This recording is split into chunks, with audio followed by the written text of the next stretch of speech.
Kita lanjut ke skill selanjutnya, yaitu skill ke-21, yaitu draw conclusion about who, what, when, and where.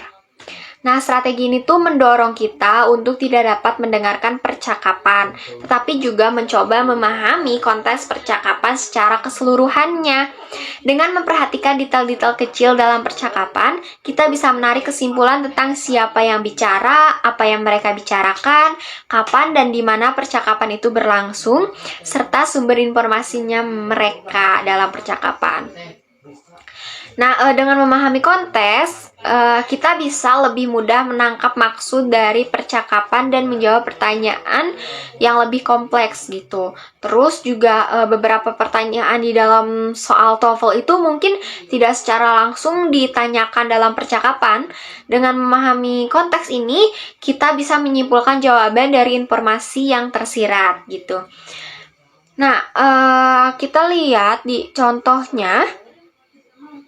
Nah, pada contoh ini diberikan, kita diminta untuk menyimpulkan siapa yang berbicara, di mana, dan apa yang mereka bicarakan berdasarkan percakapan singkat. Nah, dari percakapan tersebut, kita bisa menyimpulkan bahwa siapa yang bicara, ada who is probably talking, yaitu dua siswa, karena ada man and woman. Terus di mana nih percakapan yang terjadi? Yaitu di perpustakaan.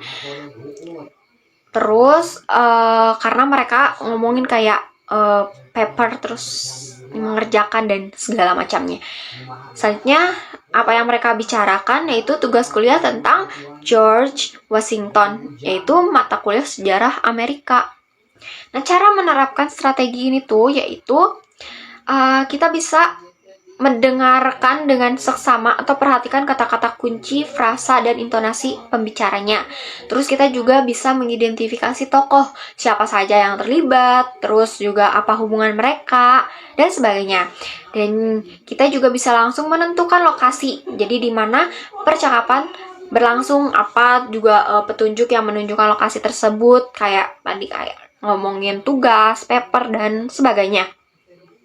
Terus juga kita bisa menentukan waktu, jadi kapan percakapan tersebut berlangsung, terus apakah ada petunjuk waktu yang disebutkan gitu. Kita bisa mendengarkannya dengan hikmat dan dengan seksama. Terus kita juga bisa mengidentifikasi topik, jadi apa topik pertanyaan mereka atau topik percakapan mereka gitu. Terus apa subtopik yang dibahas juga gitu. Jadi itu untuk skill ke berapa tadi? 21. Oke, kita masuk ke exercise 21. Aku cuma bakal jawab conversation nomor satunya doang. Jadi kita tadi kan di skill 21 itu kita harus nebak siapa yang ngomong, terus percakapannya di mana, terus topik yang diobrolin juga apa. Jadi kita dengerin dulu audionya buat tahu dan buat jawab dua pertanyaan itu. Exercise 21. Listen to the first part of each of the conversations and try to imagine the situation. Then answer the questions in the text. Conversation 1. Listen to the beginning of Conversation 1 and try to imagine the situation. I'm looking for a part-time job on campus. Then you've come to the right place. The Campus Employment Office is here just to help students like you find jobs on campus. I'm glad to hear that, because I really need to start earning some money. Number 1. Who is probably talking? Oke, di konversasi nomor 1 ini yang pertama ada who is probably talking.